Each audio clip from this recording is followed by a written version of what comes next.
Assalamualaikum warahmatullahi wabarakatuh. Selamat sore sahabat BKM FM dimanapun Anda berada. Senang banget di hari ini kembali coba menemani Anda lewat Syari Ramadan untuk edisi siar hari Sabtu akhir pekan gelaran ke-25 Maret 2023. Untuk hari ini sobat BKM FM, kajian kita memang khusus ya, walaupun hari Sabtu tapi khusus Ramadan. Nah, bukan ke kitab Nasuhil Ibad ya. Tema kita adalah tentang ikhlas. Belajar tentang ikhlas, dan ini susah ya. Tapi memang harus kita lakukan. Sebab ketika kita tidak mengikhlaskan sesuatu yang seharusnya harus kita ikhlaskan, kayaknya berat banget untuk kita hadapi Ustadz ya. Oke, kayaknya curhat nih. Baik sahabat BKM FM dimanapun Anda berada, ini persembahan dari LPPL Radio BKM FM, Dinas Komunikasi dan Informatika Aku Timur, yang bekerja sama dengan Kementerian Agama Aku Timur, serta untuk hari ini didukung oleh Rupal Rumah Pelangi. Untuk yang mau belanja nih silakan di Rupal ya. Baik sahabat BKM FM, kami juga mengundang partisipasi Anda di 0735481800 atau SMS dan WA 08117241 800. Kita akan langsung saja dengarkan tausiah terkait dengan apa itu ikhlas bersama Ustaz Susilo Utama. Silakan Ustaz. Terima kasih Mbak Ocha, jazallah. Sayyidana Muhammadan anna kharun jazallah. Sayyidana Muhammadan anna mahu'adu. Assalamualaikum warahmatullahi wabarakatuh. Waalaikumsalam warahmatullahi wabarakatuh. Alhamdulillah, alhamdulillahil qail fi kitabihil karim. A'udzu billahi minasyaitonir rajim. Walaqad hammat bihi wa hamma biha laula ar-ra'a burhana rabbih kadzalika linasrifa nusu awal fasya. Innahu min ibadinal mukhlasin. Wassalatu wassalamu ala sayyidina Muhammadinil qail. Man nasiya sholata alayya nasiya tariqal jannah. Wa qala aidan fi haditsin akhar mal ikhlas al ikhlas wa sirrun min asrari wa ala alihi wa ashabihi wa mawalah la haula wala quwata illa billah. Pendengar kaum muslimin dan muslimat sejangkau siar Radio BKM yang budiman, yang senantiasa mengikuti seluruh acara BKM yang memang oke. Banyak betul kawan-kawan pada cerita tentang bagaimana suara BKM di gunung-gunung, di lembah-lembah, Masya Allah. Mereka sangat antusias mendengar acara-acara BKM yang oke ini, insya Allah. Masya Allah. Insya Allah kita semua akan menjaga BKM agar jaya di udara. Amin. Terima kasih. Pendengar BKM dimanapun Anda berada, tidak terasa hari ini kita sudah memasuki lembar yang ketiga dari bulan Ramadan. Yang awal Ramadan kemarin begitu panasnya, Allah siram malamnya dengan hujan. Kemudian Jumat panas lagi. Hari ini Masya Allah redup, dingin, tidak terasa seakan kita ini di sebuah tempat yang indah. Dengan indahnya hati memasuki Ramadan. Karena bagaimanapun saat Rajab, saat Sya'ban kita berdoa Allahumma barik lana fi Rajab wa Sya'wana wa ballighna Ramadan, dan sampaikan ya Allah usia kami di bulan Ramadan. Dan alhamdulillah udah ketiga harinya hari ini kita berpuasa. Dan saat kita puasa itu nanti para ustadz, para kiai, para ajengan selalu memberikan nasihat sebelum kita melaksanakan sholat taraweh yang disebut dengan kultum. Selalu ada hadis yang masyhur ini, man soma Ramadana imanan wahtisaban ghufirallahu ma taqaddama min dzambi. Ini hadis sahih Bukhari Muslim riwayatnya. Intinya bahwa ketika kita memasuki Ramadan, kita sudah dihadapkan, sudah diperdengarkan hadis yang masyhur familiar ini. Ada dalam riwayat yang lain, man qoma Ramadana imanan wahtisaban ghufirallahu ma taqaddama min dzambi. Siapa yang qiyam Ramadan atau puasa Ramadan, karena ada koma, ada soma. Dan hadisnya seluruhnya itu sahih, Bang. Jadi ada man soma, ada man koma. Kalau man soma, siapa yang berpuasa dengan iman dan ihtisab, maka dia akan diampuni segala dosanya yang lalu. Mata qaddama. Mata qaddama itu artinya yang sudah lalu, Mbak. Nah, yang lalu sudah diampuni. Artinya ketika nanti kita keluar dari Ramadan ini dan benar cara Ramadan ini dan kita akan kupas hari ini, Mbak, kita nanti akan seperti bayi yang baru lahir. Masya Allah. Seperti itu.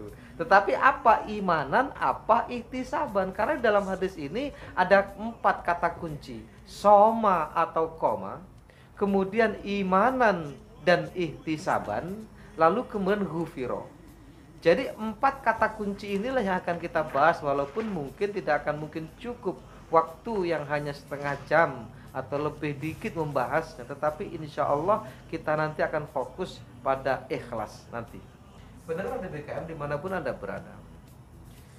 Koma atau soma itu dimaknai sebagai puasa atau qiyam. Qiyam itu ya bisa puasa, bisa taraweh, bisa baca Quran, bisa amal soleh yang lain, bisa bersedekah yang dilakukan di bulan Ramadan, bisa tadarus Al-Quran, menghatamkan Al-Quran di bulan Ramadan, bisa memberikan takjil kepada orang-orang yang berpuasa. Itu semua masuk pada koma. Maka hadis ini lebih umum adalah komanya, man koma. Kalau man koma itu juga siapa yang puasa di dalamnya. Tetapi kalau man soma itu hanya yang berpuasa. Tetapi akibat dari itu yang dia membawa imannya dan juga membawa ihtisabnya, nanti akan ghufiro. Apa ghufiro? Ghufiro itu adalah hasil dari puasa dia atau qiyam dia di bulan Ramadan karena membawa iman dan ihtisab. Kalau enggak membawa iman dan ihtisab, maka nanti ada kam min so'imin laisa lahu min syami illal ju' wal atos. Berapa banyak yang kita temukan nanti, Mbak, orang puasa itu enggak dapat apa-apa. Dapatnya hanya lapar dan dahaga saja. Kenapa? Karena enggak membawa iman dan ihtisab. Dia hanya lapar, dia hanya haus. Jawabannya apa? Tadi tidak membawa iman dan ihtisab. Apa sebenarnya iman dan ihtisab? Nah, ini yang akan kita bahas. Di dalam banyak keterangan, Al-Manawi menyebutkan bahwa iman di dalam hadis ini maknanya adalah tasdikon. Imanan, tasdikon bithawabillah, yaitu mempercayai dan meyakini bahwa ganjaran puasa itu hanya Allah yang berikan, bukan malaikat yang menulis. Bayangkan. Jadi untuk puasa ini malaikat nggak sanggup menulis. Andai nanti memang harus ditulis, mungkin malaikat hanya menulisnya bahwa si fulan Puasa, itu puasa, itu aja. Tetapi apakah nanti puasanya itu bisa menembus pintu royan apa enggak? Itu malaikat nggak ngerti. Dan itu juga nanti selaras dengan makna itu sendiri, kita akan bahas.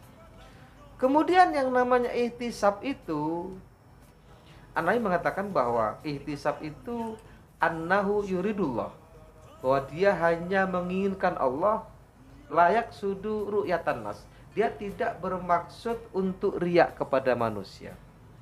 Artinya ihtisab itu, kata An-Nawawi, bahwa dia hanya menginginkan Allah saja, tidak menginginkan yang lain. Dia tidak lagi terkontaminasi dengan keinginan dunia, bahkan tidak terkontaminasi dengan keinginan akhirat. Puasanya itu hanya betul-betul karena menjalankan perintah Allah dan mengharapkan ridha Allah dan mengharapkan apa yang diberikan Allah nanti pada akhirnya, dan dia tidak mengharapkan apa-apa. Lapar dia diperuntukkan untuk Allah, saya menjalankan perintah Allah. Haus dia yang begitu dahsyat di kerongkongan, apalagi di hari pertama kemarin, itu hanya untuk Allah, tidak untuk yang lain. Bukan untuk dilihat oleh manusia, bukan untuk dilihat oleh orang lain, bukan untuk dilihat mertuanya, bukan untuk dilihat pasangannya, bukan untuk dilihat ibunya, bukan untuk dilihat anaknya, bukan untuk dilihat.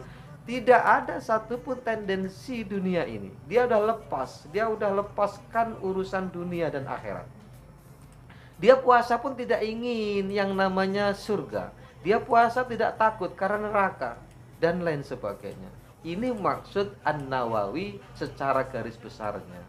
Artinya ketika dia membawa puasanya itu dengan ihtisab, maka gambarannya hanya Allah. Jadi annahu yuridullah layak sudu ru'yatan nas. Pendengar BKM dimanapun Anda berada. Lalu bagaimana cara mendapatkan iman dan ihtisab ini? Ini yang berat, Mbak. Bagaimana puasa kita dapat membawa iman dan ihtisab? Bagaimana caranya? Apa yang harus kita lakukan agar puasa kita dalam menjalankan perintah yang satu ini betul-betul membawa iman dan ihtisab? Bagaimana cara mendapatkan iman dan ihtisab? Maka ulama memberikan pelajaran-pelajaran kepada kita. Ulama menulis dalam kitab-kitabnya tentang bagaimana puasa. Ulama memberikan nasihat kepada pengikut-pengikutnya bagaimana cara mendapatkan iman dan ihtisab dalam keadaan puasa. Ada 5 tiket yang harus dimiliki oleh orang yang mau mengarungi lautan Ramadan yang begitu luas, yang dia kendarai bahtera yang disebut puasa. Karena Ramadan dengan puasa ini tidak bisa dipisahkan. Antara bahtera dengan lautan itu tidak bisa dipisahkan. Mereka adalah 2 komponen yang menggambarkan kehidupan. Bagaimana perjuangan di situ, bagaimana sampainya di tepi, bagaimana perjuangan seorang nahkoda agar kapalnya selamat dan lain sebagainya. Bagaimana puasanya bisa selamat mengarungi Ramadan ini, maka ulama menggambarkan minimal ada 5 yang harus dimiliki untuk mendapatkan iman dan ihtisab. Apa itu? Yang pertama al-ikhlas. Yang kedua al-muttaba'ah. Yang ketiga adalah al-khauf. Yang keempat adalah ar-roja. Ar-roja itu artinya mengharap, pengharapan. Hatinya hanya berharap kepada Allah. Al-khauf itu artinya takut. Takutnya juga hanya kepada Allah. Dia tidak berpaling dalam hidupnya kecuali berpalingnya kepada Allah. Dia tidak mengharapkan sesuatu, la yarju ilallah. Dia tidak mengharapkan apapun dan kepada siapapun kecuali kepada Allah. Bahkan dia tidak bermaksud kepada apapun kecuali maksudnya kepada Allah. Layak sudu illallah. Dia tidak bermaksud kepada dunia. Dia tidak bermaksud kepada akhirat. Lalu yang kelima adalah majalisul masoleh atau majalisus solihin, yaitu selalu bersama dengan orang-orang soleh. Pertama ikhlas. Kedua adalah muttaba'ah. Muttaba'ah itu berselaras dengan apa yang diperintahkan Allah. Kemudian yang ketiga adalah roja. Roja dulu juga boleh, khauf dulu juga boleh, karena dua-duanya itu hampir sama. Kemudian baru al-khauf, baru kemudian mujalasatus sholihin. Nah, ketika 5 tiket ini kita miliki dalam mengarungi samudra Ramadan dengan kendaraan bahtera puasa ini, maka orang akan mendapatkan ghufirah, akan mendapatkan ampunan dari Allah, akan mendapatkan iman dan ihtisab. Kenapa langsung saya katakan ghufirah tadi? Karena bisanya ghufirah itu kalau ada iman dan takwa. Iman dan takwa dan ihtisab tadi. Nah, iman dan takwa atau ihtisab tadi tidak mungkin kita dapat raih kecuali dengan 5 tiket ini. Nah, pendengar DBKM dimanapun Anda berada, hari ini kita akan fokus pada 1 aja dari tiket itu. Dari kelima tiket ini kita fokus 1 aja, ikhlas.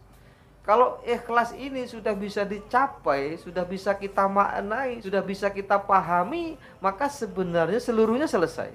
Kelima itu akan mengikutinya. Tetapi meskipun demikian kita akan kaji juga di lain kesempatan apa sebenarnya al-muttaba'ah. Apa sih ikhlas? Rasul pernah bertanya kepada malaikat Jibril, "Mal ikhlas ya Jibril?" kata Rasulullah. Jibril mengatakan, "Ma ana bi arif, la adri ya Muhammad." Kalau bahasanya begitu. Aku nggak ngerti, hai Muhammad, apa sebenarnya ikhlas. Malaikat Jibril tuh nggak ngerti ketika ditanya apa itu ikhlas. Kata as'alallah, sampai aku bertanya pada Allah. Baru nanti Allah memberitahukan kepadaku, baru aku bisa memberitahukan kepadamu. Saking rahasianya ikhlas ini.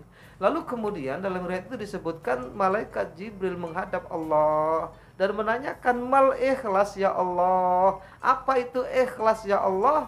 Allah dalam hadis qudsinya mengatakan sirrun min asrori, bahwa ikhlas itu adalah rahasia dari rahasia-rahasiaku, salah satu rahasia dari rahasia-rahasiaku, kata Allah. Artinya ikhlas ini rahasia. Auda'tuhu qalba man ahbabtu min ibadi. Aku taruh ikhlas ini ke dalam hati yang aku cintai dari hamba-hambaku. Orang-orang yang ikhlas itu bukan usaha manusia sebenarnya.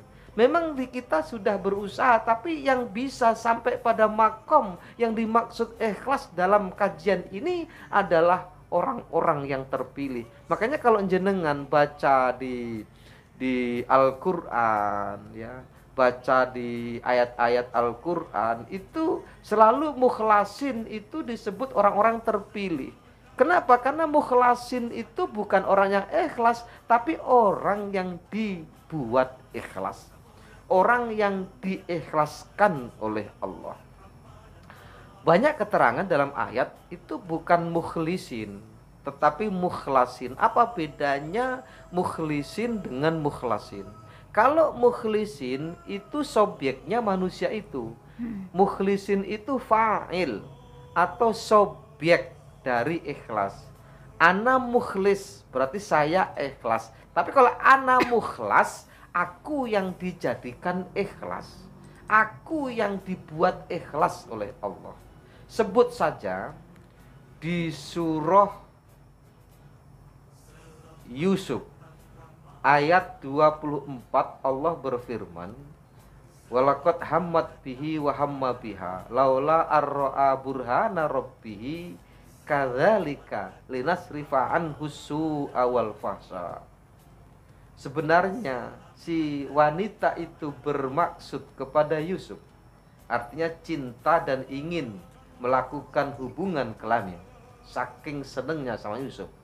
Yusuf juga begitu sebenarnya, kalau Yusuf tidak melihat tanda-tanda dari Tuhannya.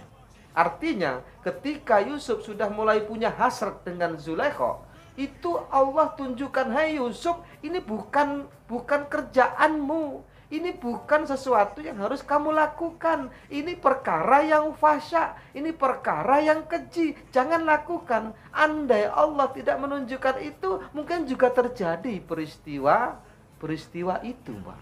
Tetapi tidak terjadi. Kenapa? Karena Allah menutupnya dengan sesuatu. Kadzalika linasrifa anhu su'a wal fahsya. Begitulah kata Allah, kata kami itu Allah maksudnya, kami memberikan warning atau mengangkat atau menunjukkan sesuatu yang buruk, menghindarkan Yusuf dari keburukan dan kekejian, Pak. Nah, ini yang innahu min ibadinal mukhlasin. Sesungguhnya Yusuf itu adalah dari hamba-hambaku yang terpilih, dari hamba-hambaku yang aku buat ikhlas. Jadi kalimatnya bukan innahu min ibadinal mukhlisin. Sesungguhnya dia adalah dari hamba-hambaku yang ikhlas, tidak. Tapi sesungguhnya dia, Yusuf itu adalah hamba-hambaku atau bahagian dari hamba-hambaku atau termasuk hamba-hambaku yang aku buat ikhlas. Di situ ismul maf'ul, bukan ismul fa'il.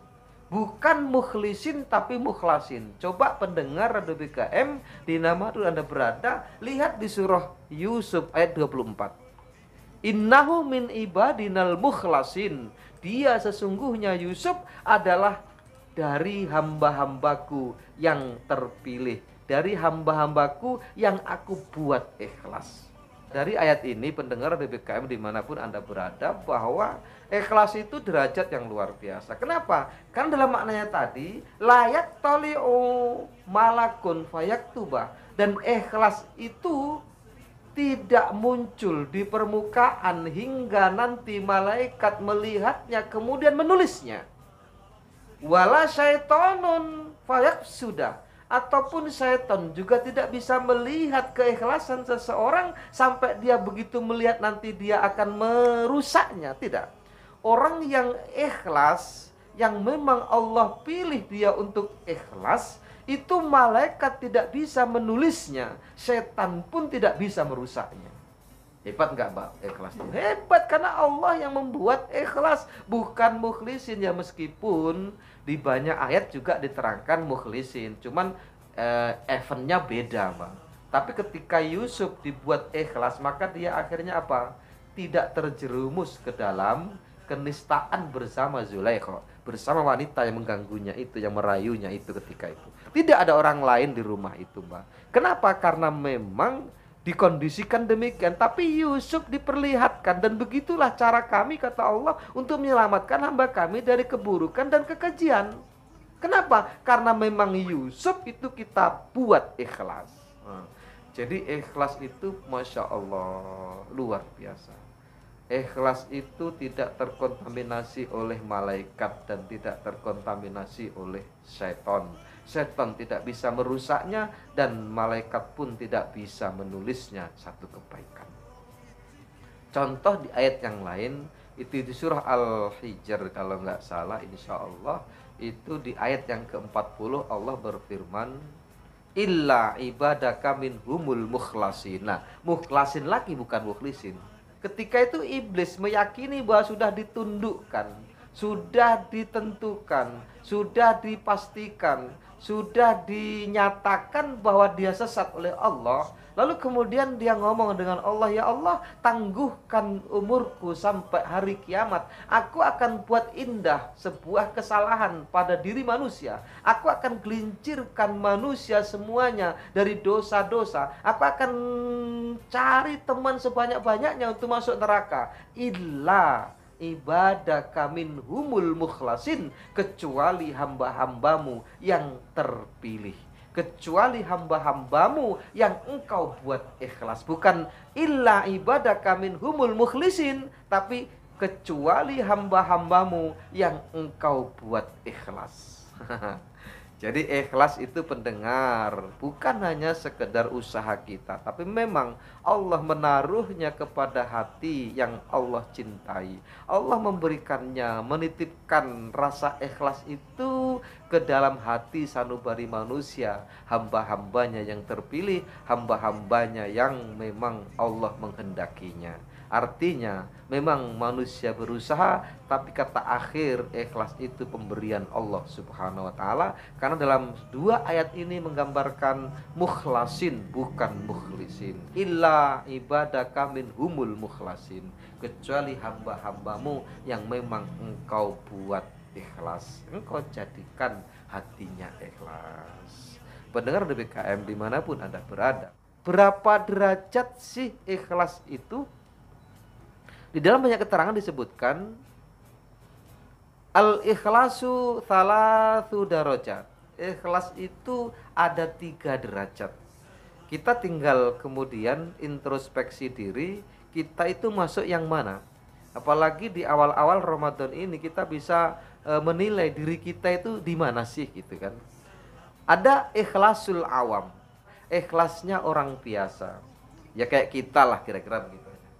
Ikhlasnya orang awam itu seperti apa maksudnya? Ikhrajul khalqi min muamalatil haqqi. Bahwa ikhlasnya orang awam itu sudah keluar dari zona kemanusiaan sebenarnya. Rasa manusianya itu udah ditanggalkan dan dia sibuk dengan muamalah kepada Allah, tapi masih ada embel-embelnya, Bang. Ma'al hududil ukhrawiyah wad dunyawiyah.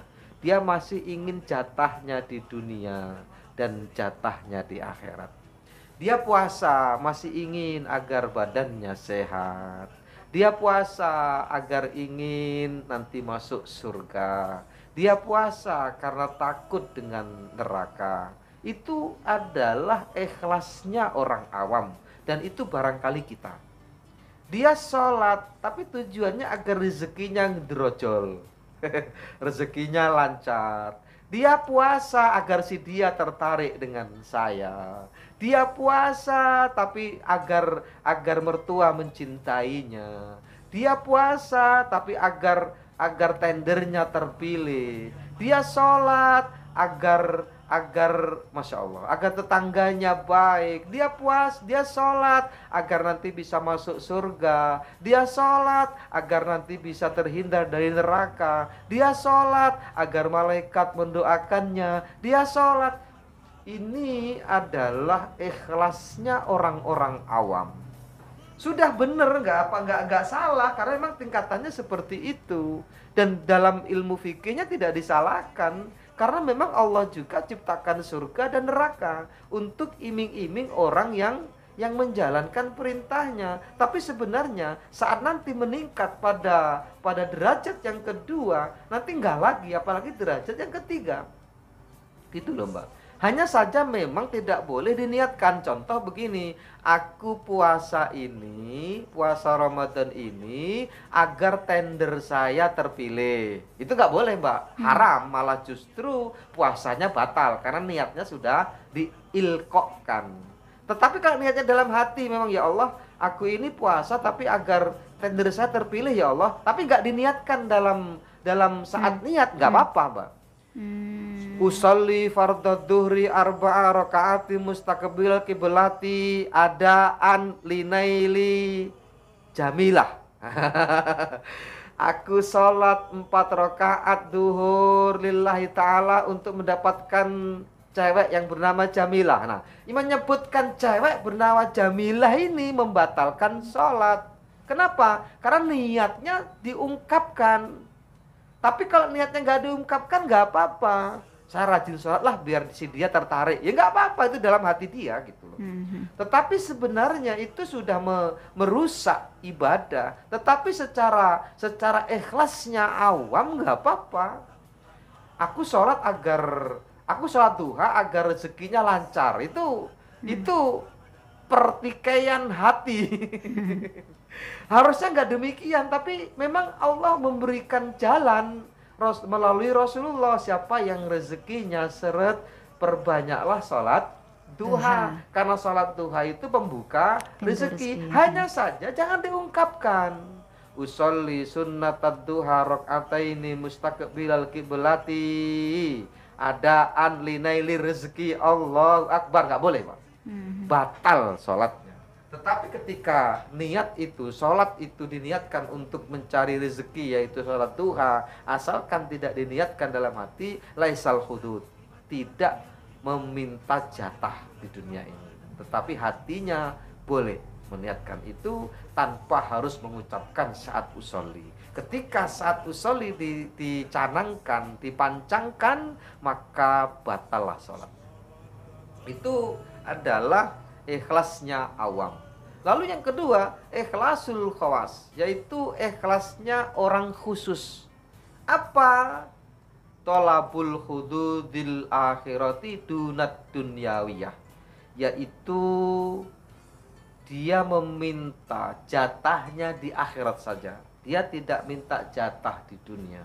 Dia puasa mengharapkan surga, tidak mengharapkan rezeki. Dia sholat mengharapkan surga, takut dengan neraka. Dia tidak lagi meminta supaya rezekinya luas, supaya dapat jodoh yang cantik, supaya dapat jodoh yang ganteng, supaya bisa membangun rumah, supaya bisa punya ladang yang luas. Itu enggak lagi.